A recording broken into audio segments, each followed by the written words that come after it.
Subscribe now and press the bell icon. Never miss an update.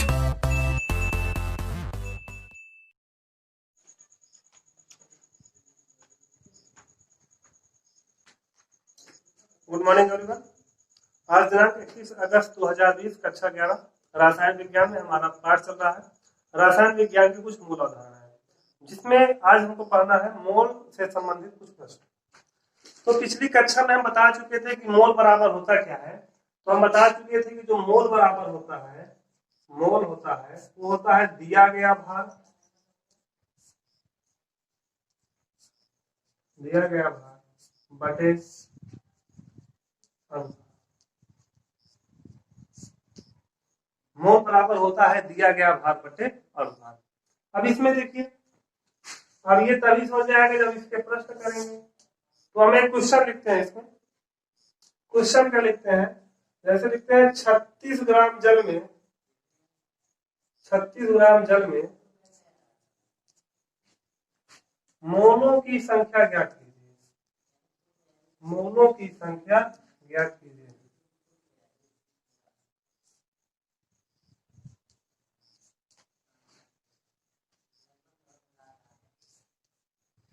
जैसे हमारे पास question आ गया कि हमको 36 ग्राम जल में मोलों की संख्या ज्ञात करना है, ये हमारे पास क्वेश्चन है। तो अब देखिए, मोलों की संख्या ज्ञात करना है तो मोल बराबर क्या, देखिए दिया गया भार, हमको दिया भार कितना है, दिया गया भार हमसे पूछ रहा है कि 36 ग्राम जो जल होता है उस 36 ग्राम जल में कितने मोल उपस्थित होते हैं। तो दिया गया भार, कितना भार दिया है, 36 ग्राम।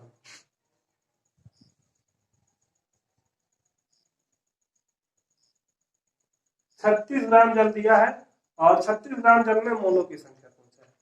तो दिया गया भार तुमको दिया है, लेकिन हमको क्या चाहिए अब, अनुभार। तो जल का अनुभार, जल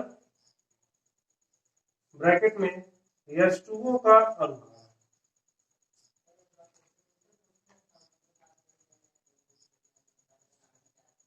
तो जल का अनुभार क्या होगा, 2 गुणे हाइड्रोजन का परमाणु भार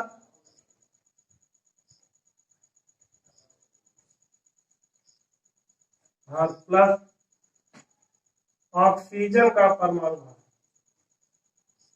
ऑक्सीजन का परमाणु भार।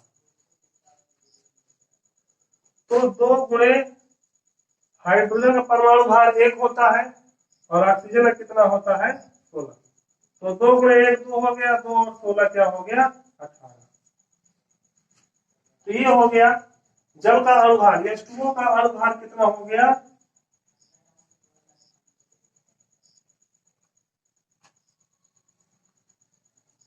18 ग्राम। और तो मोल निकालना है, मोल बराबर क्या होता है, दिया गया भार बटे अनुभार। तो मोल निकालने का सूत्र होता है मोल बराबर दिया गया भार, दिया गया भार बटे अनुभार।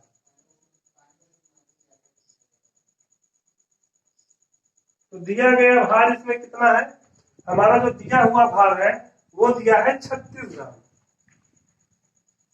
और अनुभार कितना है, 18। तो 36 से 18 कट जाएगा 2 बार में। तो यहाँ पर मोलों की जो संख्या आ जाएगी, 36 ग्राम जल में जो मोलों की संख्या होगी वो क्या होगी, 2 होगी।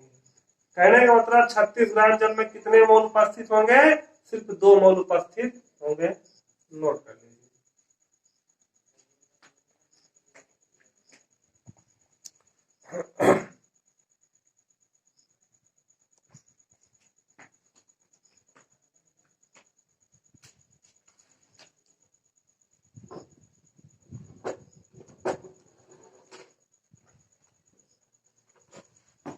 हमारा क्वेश्चन बेस है कुल मोल से संबंधित, जिसको क्वेश्चन को आपको करके सेंड करना है। अब वो क्वेश्चन यहाँ देख लीजिए।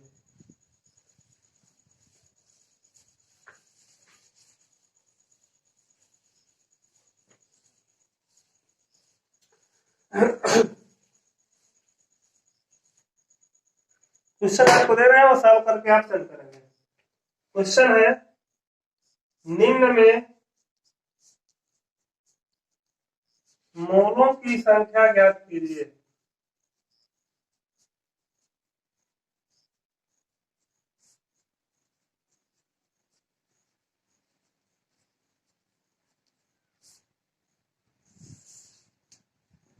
देखिए मोलों की संख्या फ्रैक्शन में आ सकती है, डेसिमल में आ सकती है, तो कंफ्यूज मत होइएगा।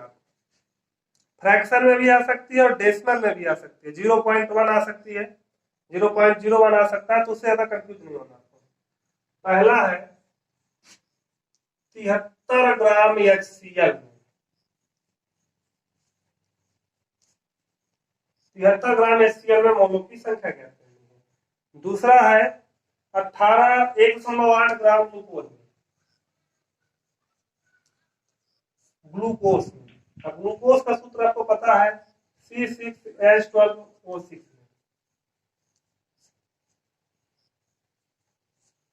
तीसरा देते हैं 2 ग्राम जल में, 2 ग्राम जल में। हम बता चुके हैं कि फ्रैक्शन में आए मोलों की संख्या तो कोई दिक्कत नहीं, 2 ग्राम जल।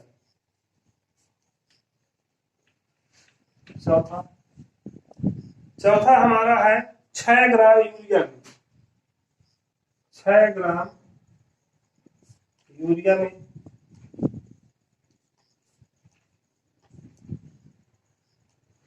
पांचवा 180 ग्राम यूरिया में।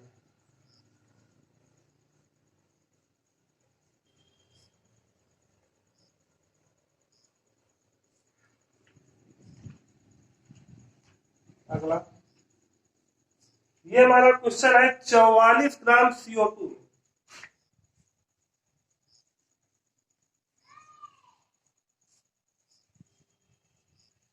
CO2 का मतलब कार्बन डाइऑक्साइड। और यूरिया का सूत्र होता है, आप जानते हैं, नहीं जानते तो नोट कर लीजिए। यूरिया का सूत्र होता है NH2CONH2।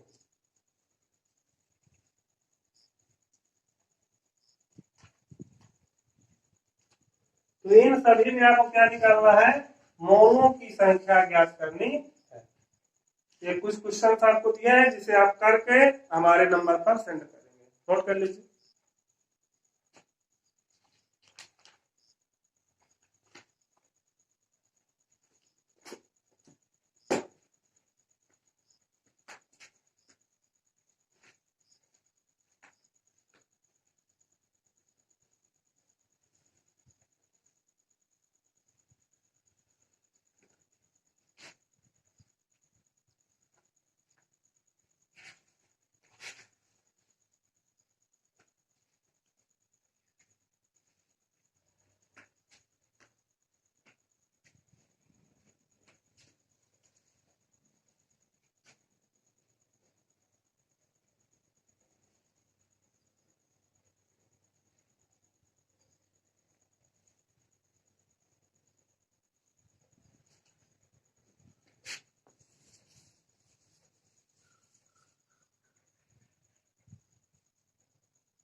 देखिए क्वेश्चन, अब हम दूसरे तरीके का अलग तरीके का प्रश्न पढ़ेंगे। परमाणुओं या अणुओं की संख्या से जो संबंधित प्रश्न होते हैं वो उसको पढ़ेंगे। परमाणुओं या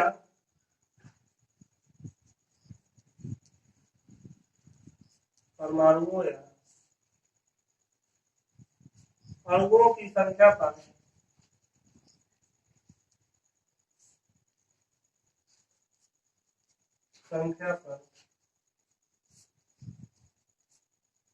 आधारित प्रश्न।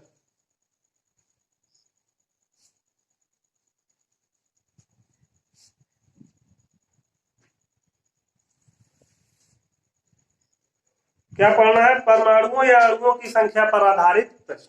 देखिए कोई भी परमाणु हो या कोई भी अणु हो, किसी भी परमाणु या किसी भी अणु के 1 मोल में जो कणों की संख्या होती है उसका मान होता है 6.022 × 10⁻23। ये आवोगाड्रो संख्या इसे बोलते हैं, इसे आवोगाड्रो नंबर भी बोलते हैं। इसमें लिखे जाते हैं किसी भी परमाणु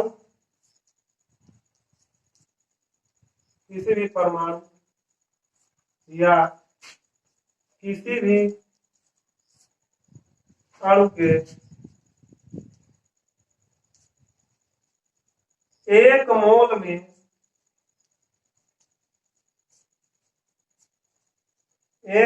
में चाहे किसी परमाणु या किसी भी अणु के एक मोल में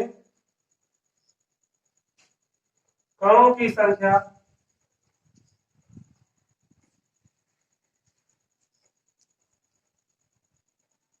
कितनी होती है?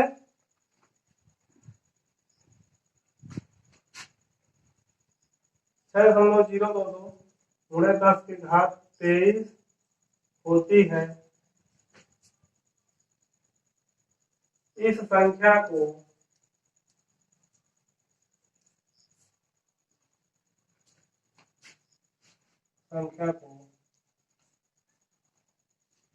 ये कहीं आवोगाद्रो लिखा रहता है, कहीं आवोगाद्रो लिखा रहता है।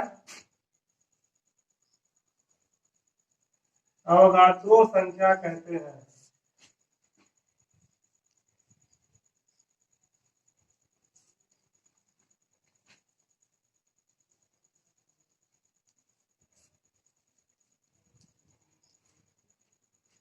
नोट कर लीजिए।